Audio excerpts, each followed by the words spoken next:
ప్రస్తుతం దేశవ్యాప్తంగా లోక్సభ ఎన్నికలతో పాటు ఆంధ్రప్రదేశ్ రాష్ట్ర అసెంబ్లీ ఎన్నికలు కూడా జరుగుతున్నాయి. ఆంధ్రప్రదేశ్ రాష్ట్రంలో ఎన్నికల వాతావరణం నువ్వా నేనంటూ వాడి వేడిగా ఉన్నాయి.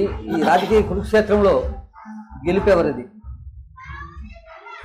ఒక 4 దశాబ్దాల పాటు 3 దశాబ్దాల పాటు ఏకగ్రీవంగా తెలుగుదేశం పార్టీ విజయం సాధించినప్పటికీ కూడా 2004లో అవ్వచ్చు, 2009లో అవ్వచ్చు, మొన్న జరిగిన ఎన్నికల్లో అవ్వచ్చు, 2019లో అవ్వచ్చు, కాంగ్రెస్ పార్టీ వైఎస్ఆర్సీపీ పార్టీ విజయకేతనాలు ఎగరేసినాయి. ఇప్పుడు జరగబోయే ఎన్నికల్లో ఏ పార్టీ గెలుపొందుతుంది, ఏ పార్టీ అభ్యర్థి ముఖ్యమంత్రి అవడానికి కారణాలు ఉన్నాయి అనే విషయాల మీద మనతో చర్చించడానికి భీమవరం మాజీ మున్సిపల్ చైర్మన్ నరగా నారాయణం గారు ఉన్నారు. ఆవిడని అడిగి మరిన్ని విషయాలు తెలుసుకుందాం.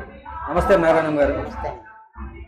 నారాయణం గారు, రేపొద్దున జరిగే ఎన్నికల్లో ఏ పార్టీ అభ్యర్థి గెలుపొందడానికి అవకాశం ఉందని మీరు భావిస్తున్నారు? అంటే భీమవరంలోనా టోటల్గా? మామూలుగా భీమవరం నియోజకవర్గంలో. భీమవరం నియోజకవర్గం అంజుబాబు గారు 50,000 మెజార్టీతో నెక్కుతారని మా విశ్వాసం. ఎందుకంటే గతంలో ఆయన తెలుగుదేశం పార్టీలో ఉండి 54,000 ఓట్లు సంపాదించారు. తర్వాత జనసేన పవన్ కళ్యాణ్ గారు 68,000 ఓట్లతో 8,000 ఓట్లతో ఓడిపోయారు. ఇవాళ బీజేపీ, తెలుగుదేశం,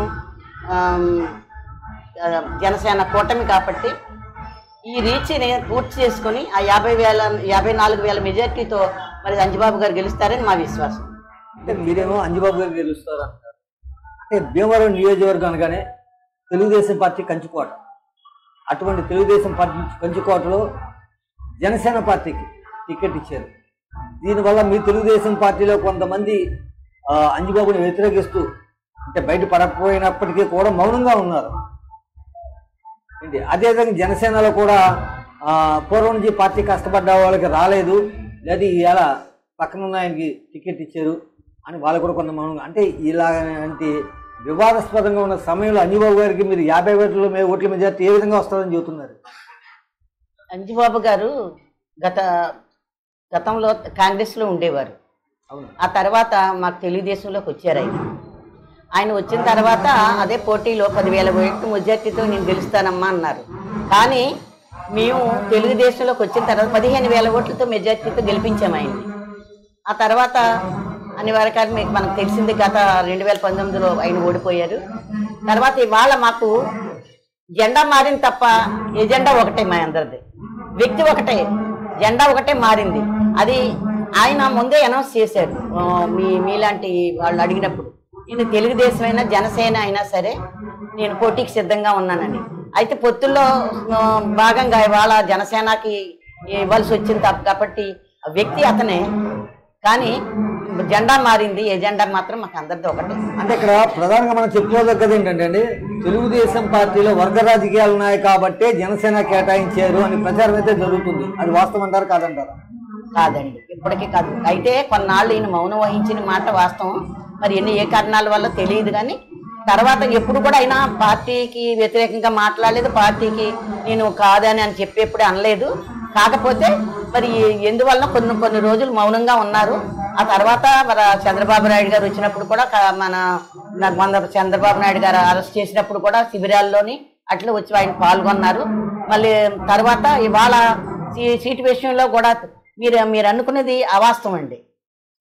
గ్రూపులు ఉన్నాయి అంటే.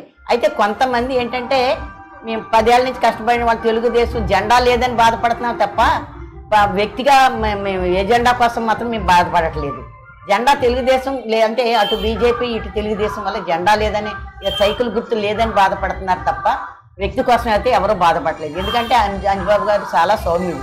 ఆయనకి మేలు చేయడం తప్ప ఎవరిని దుర్మార్గంగా హింసించడం.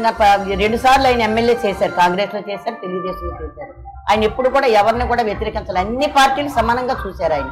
కాకపోతే కొంచెం రిసీవింగ్ తక్కువ, ఆయనకి అందరితో కూర్చొని కలుపుకోవడం దానివల్ల చెడ్డ తప్ప ఆయన అయితే అభివృద్ధి అయితే మాత్రం పుష్కలంగా చేశారు భీమవరం నియోజకవర్గం. అదేనండి మేడం, మరి ఇప్పుడు జనాలు అనేది ఏంటంటే అండి, అంజబాబు అంటే కొందరు వాడే అందరు వాడు కాదని ప్రచారం జరుగుతుంది. అది వాస్తవం అంటారు? అది అవాస్తవం అండి. అంటే ఆయన మనసులో ఉంటుంది, పైకి అందరితో కలుపుకొని సరదాగా మాట్లాడే వ్యక్తిత్వం కాదు. కానీ అందరూ తనకి పార్టీలకు అతీతంగా పనిచేశారంటే అందరు వాడో కాదు అనేది మనం అర్థం చేసుకోవాలి. దాన్ని ఆయన పార్టీలకు అతీతంగా పనిచేశారు. జగన్మోహన్ రెడ్డి గారు ఏమంటున్నారంటే అండి, తాను ప్రవేశపెట్టిన పథకాలు, సంక్షేమ పథకాలు ఏవైతే ఉన్నాయో అవి అన్ని కుటుంబాలకి చేరినవి. నేను ప్రవేశపెట్టిన సంక్షేమాల వల్ల లేకపోతే నా ప్రభుత్వం వల్ల మీరు ఏదైనా మీ కుటుంబం లబ్ధి పొంది ఉంటే నాకు ఓటేయండి, లేకపోతే వద్దని చెబుతున్నారు. అది మరి వాళ్ళ చెల్లిళ్ళు ఇద్దరు క్యాన్వాస్ చేస్తున్నాడు. మేనత్త కూడా ఒకసారి మాట్లాడింది, ఇంత మేలు చేసిన వాడికి మీరు ఇలా చేస్తున్నారంటే ఇదికి ఇంట్లో ఉండండి అని ఎందుకు ఇదుల్లోకి లాగుతున్నారంటే నాకు మేలు చేస్తేనే ఓటేయండి అని ఆయన అడుగుతున్నాడు కదా, మాకు మేలు జరగలేదు, మాకు అన్యాయం జరిగింది, అందుకే మేము ఏదెక్కామని చెప్పి ఆవిడ సమాధానం చెప్తున్నారు. ఇవాళ లబ్ధి ఈ పథకాలు ఇవన్నీ కూడా తెలుగుదేశంలో ఆల్రెడీ ఎప్పుడో అన్న ఎన్టీ రామారావు గారు వచ్చిన తర్వాతే ఈ సంక్షేమ పథకాలన్నీ కూడా అమలు పెట్టడం జరిగింది. దాన్ని తర్వాత తెలుగుదేశం పార్టీ చంద్రబాబు నాయుడు గారు డెవలప్ చేస్తూ ఆ పథకాలను ఇంకా పెంచుతూ ఎన్నో కార్యక్రమాలు చేశారు. గతంలో ఒంటరి మహిళకి మేము పెన్షన్ ఇచ్చాము. 1000 రూపాయలు ఉన్నదాన్ని 2000 చేశారు. 200 ఉన్నదాన్ని ఫస్ట్లో 1000 రూపాయలు చేశారు ఆయన సంతకం పెట్టగానే. తర్వాత 1000 రూపాయల దాన్ని మళ్ళీ 2000 చేశారు. ఒకసారి 2000 చేశారు. తర్వాత ఒంటరి మహిళకి, తర్వాత రంజాన్ తోప, క్రిస్మస్ కానుక, సంక్రాంతి కానుక, ఆ తర్వాత పెళ్ళిళ్ళకి ఏ క్యాస్ట్ వారు పెళ్లి చేసి వాళ్ళకి 50,000, కొన్ని కులాలకేమో 1,00,000 రూపాయలు. అలాగే ఒక వ్యక్తి పట్టడుగున్న వర్గాలు బీసీలు చనిపోతే వాళ్ళకి మట్టి ఖర్చుకు ముందు 5,000 రూపాయలు పంపించేవారు, తర్వాత 30,000 ఇచ్చేవారు. అలాంటి ఎన్నో పథకాలు ఈయన నిరుద్యోగ వృత్తి ఇచ్చారు. తర్వాత నిరుద్యోగ వృత్తి ఇచ్చారు. తెలుగుదేశం పార్టీలో డబ్బున్న వాళ్ళకి ప్రాధాన్యత ఉంటుంది, పదవులు ఉంటాయి. డబ్బు లేని వారికి, కష్టపడే తత్వం ఉన్న వారికి పదవులు ఉండవు, ప్రాధాన్యత ఉండదు అంటారు. అది వాస్తవం అంటారు, కాదంటారు? కష్టపడే వాళ్ళకి ఇప్పుడు కూడా తెలుగుదేశం పార్టీలో న్యాయం జరుగుద్దండి. అయితే కొంత టైం పడుతుంది అంతే తప్ప కష్టపడిన వాళ్ళు ఇప్పుడు కూడా చంద్రబాబు నాయుడు గారు పక్కన పెట్టరు. ఎప్పుడు కూడా కష్టపడిన వాళ్ళు గుర్తిస్తారు. అది ఏదో ఒక విధంగా వాళ్ళకి మేలు చేస్తారు తప్ప అందరికి ఒకటే. ఇప్పుడు ఒక పదవిని 4 ఆశిస్తామండి. 4 ఆశించినప్పుడు దానికి అర్హత ఉన్న వాళ్ళకి, దానికి కావలసిన వాళ్ళకి ఇస్తారు. తర్వాత ఉన్నదేమో సర్దుతారు తప్ప ఎప్పుడు కూడా తెలుగుదేశం పార్టీలో బీసీలకి, ఎస్సీ ఎస్టీలకి అందరికి కూడా ఎంత మేలు జరిగిందో గతంలో మీరు చూశారు. మెయిన్ ఓటు చెప్పుకున్నాడు గన్సీన్ గారు ఏమంటున్నారంటే, నా సమయంలోనే అంటే 2004 సమయంలోనే ఇళ్ల స్థలాలు ఇచ్చాను, మంచినీళ్ళు చెరువులు తవ్వి ఇచ్చాను, ఇంకోటి చేశాను, ఈరోజు మళ్ళీ ఇళ్ల స్థలాలు ఇచ్చాను అని చెప్తున్నాడు ఆయన. ఏంటి ఈ తెలుగుదేశం వాళ్ళు వచ్చిన తర్వాత ఏమీ చేయలేదు అంటున్నారు. అది వాస్తవం అంటారు, కాదండి? అది చాలా తప్పండి అన్నమాట. ఎందుకంటే ఆయన చేసి ఉండొచ్చు, కానీ అంజిబాబు గారు వచ్చిన తర్వాత మా పశ్చిమ గోదావరి జిల్లాకి 20,000 ఇళ్ళు వస్తే 9,500 ఇళ్ళు భీమవరానికి తీసుకొచ్చి ఇచ్చారు. టిక్కో ఇళ్ళు అవన్నీ కట్టారు. మీకు అందరికీ తెలిసిన విషయం. ఇదేం ఇప్పుడు అమరావతిలో గాసిప్స్ అని వాళ్ళు చేసుకునే ప్రచారం చేసుకుని ఇది గాసిప్స్ ఏం కాదు, అక్కడ ఇల్లు కట్టిన ఇల్లు కనబడుతున్నాయి. ఆ ఇల్లు 5 సంవత్సరాల నుంచి కూడా ఇవాళ ఎవరికి సరిగ్గా ఇవ్వలేదు. ఆ రోజున అందరికీ కులాల వారీగా, మతాల వారీగా ఇవ్వకుండా అందరికీ నెంబర్లు తీసి ఇచ్చారండి. ఆ నెంబర్ల వారీ ప్రకారం కూడా అందరికీ కూడా ఇల్లు ఇవ్వడం జరిగింది. మరి ఆ తర్వాత ఈ ప్రభుత్వం మారిన తర్వాత ఆ ఇల్లుని అలాగ ఆఫ్ చేసి ఇవాళ ఎంతో కొంతమందికి అనుకూలంగా ఉన్న వాళ్ళకి ఇస్తున్నారు. మరి అది ప్రజలందరూ గమనిస్తున్నారు. 5 ఏళ్ళ నుంచి కూడా ఇల్లు అలాగే ఆగిపోయినాయి. మాజీ మున్సిపల్ చైర్మన్గా చేశారు, లేకపోతేనేమో ప్రజలకు ఎప్పుడు అందుబాటులో ఉంటూ ప్రజా కార్యక్రమాలు చేసుకెళ్తున్నారు. ఒక ఎమ్మెల్సీ కానీ లేకపోతే ఒక రాజ్యసభ కానీ ఇంకోటి కానీ రాలేదు.